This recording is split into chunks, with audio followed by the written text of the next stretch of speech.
Hello everyone!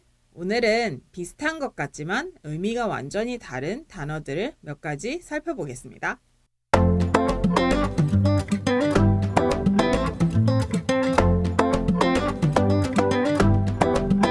첫 번째, company, workplace. 자, my를 쓸 때는 my를 소유격으로 많이 쓰죠.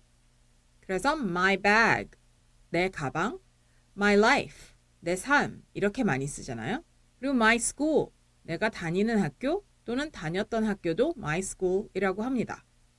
하지만 my company를 쓰실 때는 조금 조심하셔야 돼요.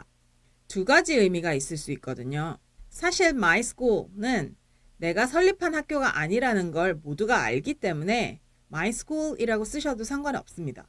하지만 company는 요즘에 많은 사람들이 회사를 설립하고 또 사업자를 내시기 때문에 my company라고 하시면 두 가지 의미가 있을 수 있습니다.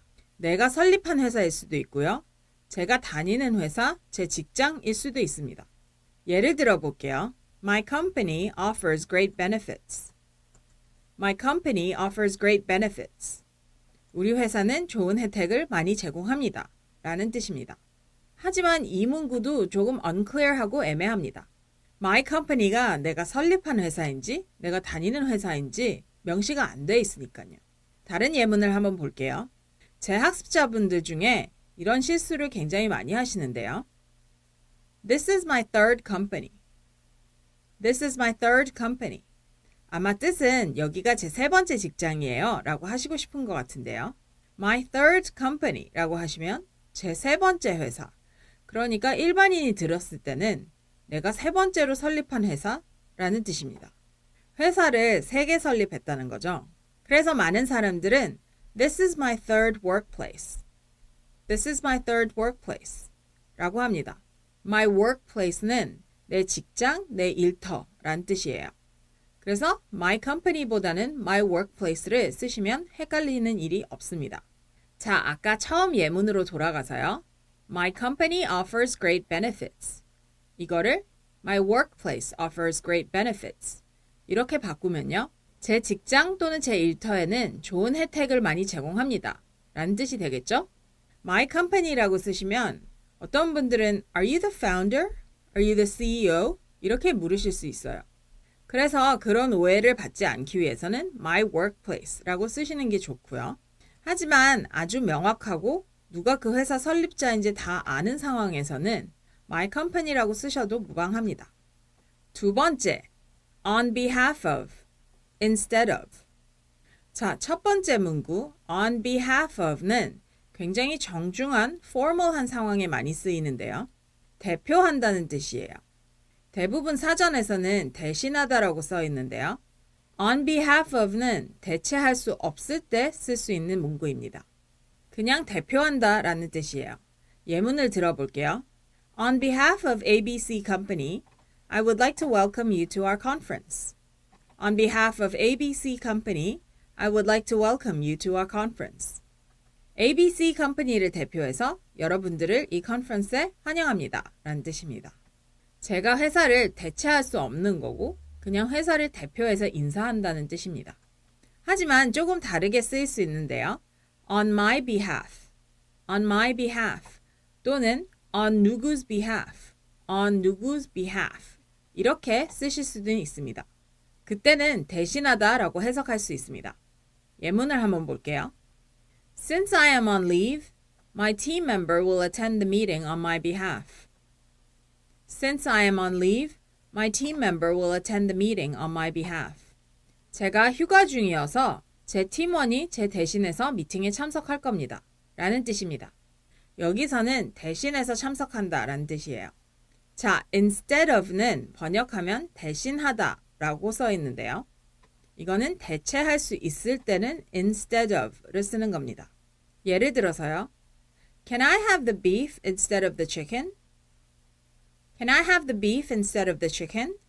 치킨 대신에 소고기를 주실 수 있나요? 라는 뜻이에요. 그건 대체할 수 있을 때는 instead of를 쓰는 겁니다. 다른 예를 들어볼게요. In the winter months, I play tennis instead of golf. In the winter months, I play tennis instead of golf. 겨울철에는 골프 대신 테니스를 친다 라는 뜻입니다. 골프를 안 치고 골프 대신 테니스를 치는 겁니다. 대체를 하는 거예요. 이럴 때는 instead of를 쓰는 겁니다. 만약에 같은 부서 팀이고 누가 그 미팅에 참석하는지 상관이 없다면 그냥 누군가가 참석하면 된다면 I will attend the meeting instead of my colleague. I will attend the meeting instead of my colleague 라고 하면요. 제 동료 대신 제가 미팅에 참석할 겁니다. 라는 뜻이에요. 이거는 대체할 수 있을 때 쓸 수 있는 겁니다. 다시 말해서 on behalf of는 대체할 수 없는 거고요. instead of는 대체할 수 있을 때 쓸 수 있습니다. 세 번째, latest, at the latest. 비슷하게 보이지만 의미는 완전히 다릅니다. latest를 단어 그 한 단어 자체만 보면요. 최신이라는 뜻입니다. 예를 들어서요. I monitor the latest fashion trend. I monitor the latest fashion trend. 이 뜻은 제가 최신 패션 트렌드를 잘 살피고 모니터한다는 뜻입니다. His latest song became a hit. His latest song became a hit. 그의 최신 곡은 히트를 쳤습니다. 라는 뜻이에요. latest song은 최신곡이란 뜻입니다. 하지만 latest는 late에서 오는 단어로 제일 늦게 라는 뜻도 있죠. 그래서 at the latest는 늦어도 라는 뜻입니다. 예문을 한번 들어볼게요. I will send you the files by Friday at the latest. I will send you the files by Friday at the latest. 이 뜻은 늦어도 금요일까지는 파일을 보내드리겠습니다. 라는 뜻입니다. At the latest는 늦더라도 늦어도 제일 늦게가 그 날짜면 by Friday라고 해도 되지만요. by Friday at the latest 하면 조금 더 강조가 되고 늦어도 금요일까지 라는 뜻이에요. 그래서 금요일이 지나지 않는다는 뜻이에요. 다른 예를 볼게요.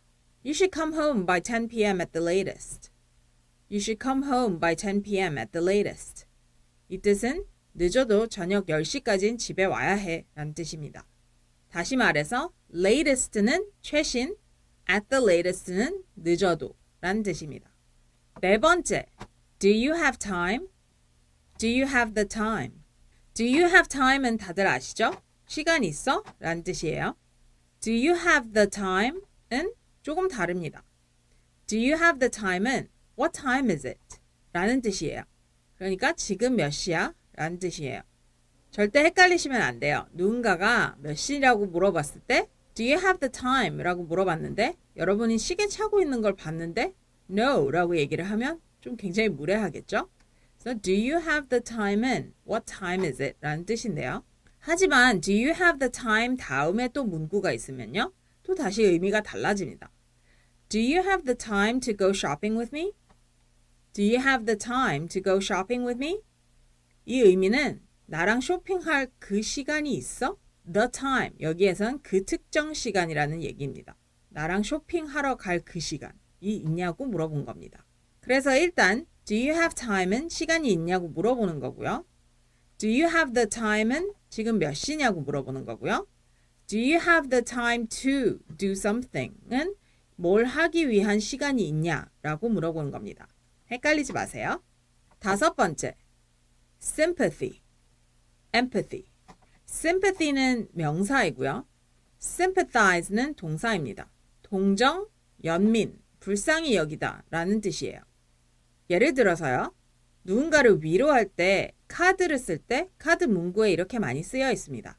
With deepest sympathy, thinking of you in these difficult times with deepest love. With deepest sympathy, thinking of you in these difficult times with deepest love. 이 뜻은요. With deepest sympathy는 아주 깊은 동정, 아주 깊은 연민의 마음을 전하는 거고요. Thinking of you in these difficult times with deepest love는 이런 어려운 시기에 당신을 생각하고 사랑합니다. 라는 뜻이에요. 다른 예를 들어볼게요. I sympathize with the victims of this disaster. I sympathize with the victims of this disaster. 이번 재난의 피해자들을 동정합니다. 라는 뜻입니다. 자, 이제 empathy를 볼게요. empathy는 명사고 empathize는 동사입니다. 공감하다라는 뜻이에요. 상대방의 기분을 이해한다는 뜻이죠. 그게 물론 연민이 될 수도 있고 동정이 될 수도 있지만 다른 감정일 수도 있어요. 예를 들어서요. A great writer can create empathy with his readers. A great writer can create empathy with his readers.